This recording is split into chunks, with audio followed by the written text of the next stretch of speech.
स्वागत है आपका देव कंपटीशन क्लासेस के इस यूट्यूब चैनल पर। दोस्तों, आज हम आपको भारत की पंचवर्षीय योजनाओं से संबंधित महत्वपूर्ण प्रश्नोत्तर कराने जा रहे हैं, जो आगामी परीक्षा काफ़ी महत्वपूर्ण है। यदि आपको यह वीडियो पसंद आए तो लाइक, शेयर, कमेंट अवश्य करें। जो लोग हमारे चैनल पर नए हैं, कृपया इस चैनल को सब्सक्राइब अवश्य कर लें, ताकि आने वाले वीडियो का नोटिफिकेशन आपको मिलता रहे। तो देर न करते हुए शुरू करते हैं आज का टॉपिक, भारत के प्रमुख पंचवर्षीय योजनाएं। पहला प्रश्न है, भारत में पंचवर्षीय योजना अंतिम रूप से अनुमोदित की जाती थी। तो भारत में पंचवर्षीय योजना अंतिम रूप से राष्ट्रीय विकास परिषद द्वारा अनुमोदित की जाती थी। Option number D. और राष्ट्रीय विकास परिषद की स्थापना 6 अगस्त 1952 को हुआ। इसका अध्यक्ष भारत के प्रधानमंत्री होते हैं और सदस्य सभी राज्यों के मुख्यमंत्री इसके सदस्य होते थे, तथा इसका मुख्यालय नई दिल्ली में है। योजना, अगला प्रश्न है क्वेश्चन नंबर 2, योजना आयोग द्वारा अब तक कितनी पंचवर्षीय योजनाएं बनाई जा चुकी हैं? तो ऑप्शन नंबर सी, कुल 12 पंचवर्षीय योजनाएं बनाई जा चुकी हैं। Option number C. अगला प्रश्न होगा, भारत में योजना अवकाश था।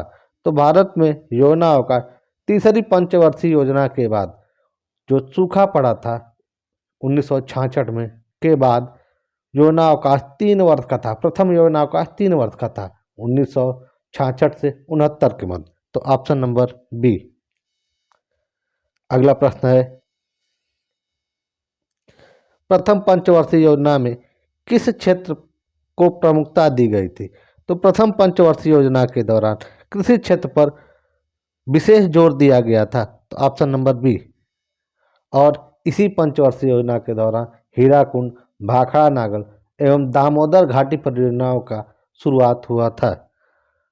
अगला प्रश्न है, द्वितीय पंचवर्षीय योजना का प्रारूप किसने तैयार किया था? तो द्वितीय पंचवर्षीय योजना का प्रारूप पीसी महालनोबिस जी द्वारा शुरू किया गया था, यानी तैयार किया गया था। तो ऑप्शन नंबर सी। अगला प्रश्न है, किस पंचवर्षीय योजना के दौरान 3 लौह इस्पात संयंत्र स्थापित किए गए? तो द्वितीय पंचवर्षीय योजना के दौरान 3 लौह इस्पात संयंत्र स्थापित किया गया, स्टील प्लांट जिसे कहा जाता है, शुरुआत किया गया।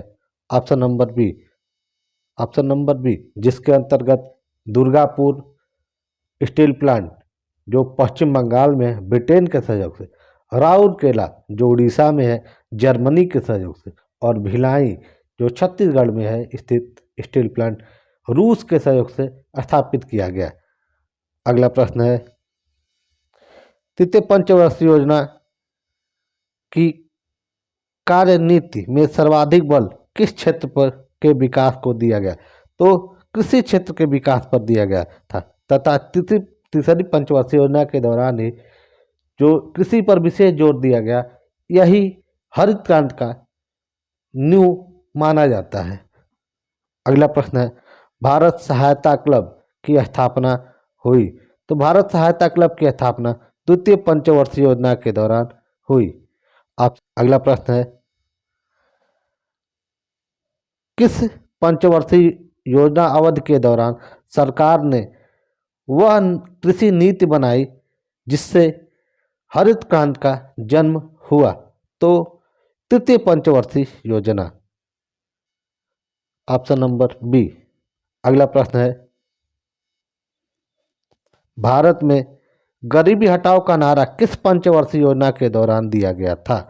तो यह नारा चौथी पंचवर्षीय योजना के दौरान, चुनाव के दौरान दिया गया था, लेकिन पंचवर्षीय योजना में इसको उद्देश्य के रूप में पांचवी पंचवर्षीय योजना के दौरान दिया गया था। तो इसका उत्तर होगा ऑप्शन नंबर सी।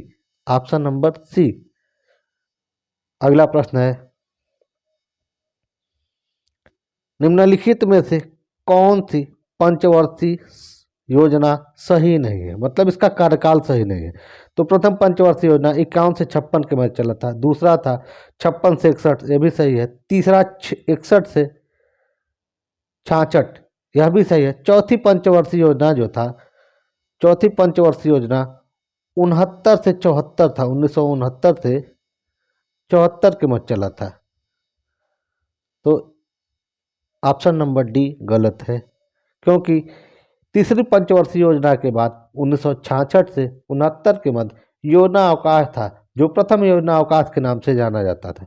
इसी योजना अवकाश के दौरान हरित क्रांति की शुरुआत हुई। अगला प्रश्न है, दूसरी योजना में किसको प्राथमिकता दी गई? यानी द्वितीय पंचवर्षीय योजना के दौरान किस पर विशेष जोर दिया गया था? तो भारी उद्योगों पर जोर दिया गया था, ऑप्शन नंबर सी। अगला, किस पंचवर्षीय योजना में भारत में कृषि वृद्धि दर सर्वाधिक रही? तो चौथी पंचवर्षीय योजना में कृषि वृद्धि दर सर्वाधिक रही, ऑप्शन नंबर सी, क्योंकि हरित क्रांति की शुरुआत हो चुकी थी और इसका फलस्वरूप चौथी पंचवर्षीय योजना में हरित क्रांति का सर्वाधिक विकास हुआ, जिसमें खाद्यान्न फसलों का सर्वाधिक उत्पादन हुआ। अगला प्रश्न है, निम्नलिखित योजनाओं में भारत में उच्चतम वृद्धि दर किस योजना में रहा? तो यह 11वीं पंचवर्षीय योजना के दौरान रहा, ऑप्शन नंबर डी। राष्ट्रीय विकास परिषद का गठन किस वर्ष हुआ?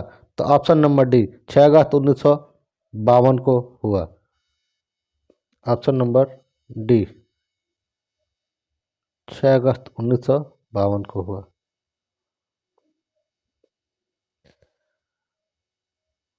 अगला प्रश्न है, 11वीं पंचवर्षीय योजना का उद्देश्य। तो 11वीं पंचवर्षीय योजना का उद्देश्य तीव्र एवं समावेशी विकास था, तो इसका उत्तर होगा option number C, option number C. अगला प्रश्न होगा, किस पंचवर्षीय योजना में भारी उद्योग को प्राथमिकता दी गई थी? तो ऑप्शन नंबर ए, द्वितीय पंचवर्षीय योजना के दौरान भारी उद्योगों पर विशेष जोर दिया गया था। अगला प्रश्न, निम्नलिखित में से कौन सी 12वीं पंचवर्षीय योजना का कार्यकाल है?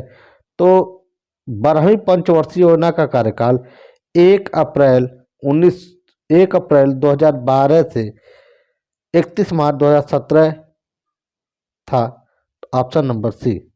तथा इसी पंचवर्षीय योजना के दौरान 15 अगस्त 2014 को प्रधानमंत्री जी द्वारा योजना आयोग को भंग करने की घोषणा की गई तथा भंग कर दिया गया और 1 जनवरी 2015 को नीति आयोग का गठन किया गया। नीति आयोग एक गैर संवैधानिक संस्थान है। अगला प्रश्न होगा, भारत सरकार की प्रथम पंचवर्षीय योजना किस मॉडल पर आधारित थी? तो यह मॉडल जो था हेराल्ड-डोमल मॉडल था, ऑप्शन नंबर बी। अगला प्रश्न होगा, कौन सी पंचवर्षीय योजना केवल 4 वर्ष तक थी?